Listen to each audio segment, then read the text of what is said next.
All right, you YouTube nerds. So I'm out here doing an oil change on my 17 Ram 1500 Bighorn, and since I'm under here, I want to talk about the Bilstein leveling struts, adjustable ones that I bought about 4 or 5 months ago, and you can see one of them right there. And these are the 5100 B8s that are adjustable.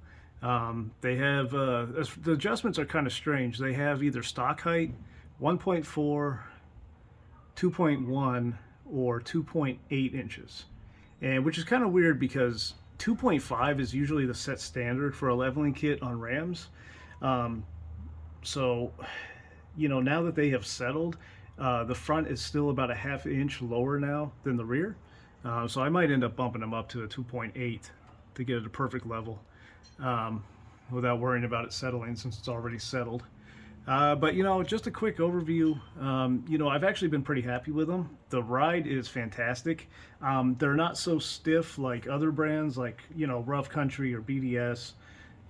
They allow a little bit of play that keeps that stock, almost stock comfort, while still adding a little more stiffness when you're off-roading.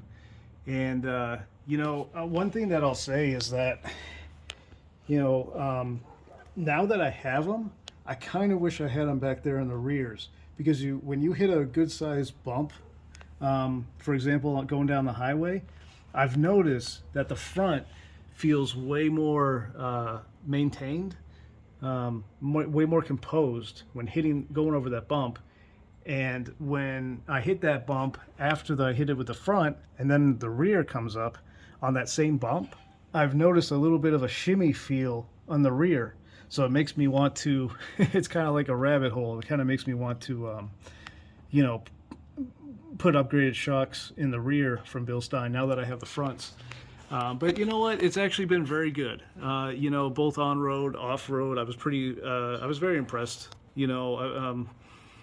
Very satisfied. I really don't have any bad things to say other than the fact that they don't have a 2.5 inch adjustable. That would have been really nice.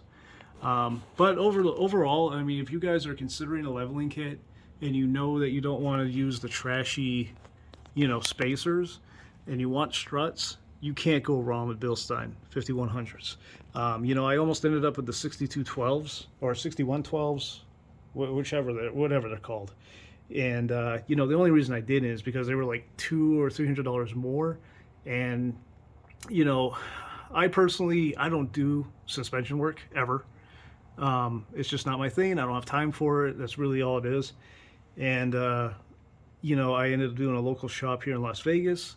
Parts cost me about $350, and I paid another $300, I think, for total install. And that's it was under 700 bucks, and for labor and parts, you really can't beat that. I thought it was a really good value, especially since they were literally only a few dollars more for parts compared to Rough Country's loaded struts. Of course, with the Rough Country, you do get the springs, but when I had these put on, I had 48,000 miles, somewhere around there on this truck. So there's no reason to replace the springs. So anyway, just kind of keep that keep that in mind when you're shopping around. If your truck is new enough where you don't need the springs, don't get a set that has new springs, because you're paying for pretty much nothing at that point. What really matters is the struts. So anyway, hopefully, you guys that are going around, trying to decide what should I get, dude, these are on par with other top name brands. They perform really well on road, off road. They gave me a little extra clearance, when I'm off roading, and they maintain their composure really well. So, all right, well, if you guys have any questions, you know where the comment section is. Thanks for watching.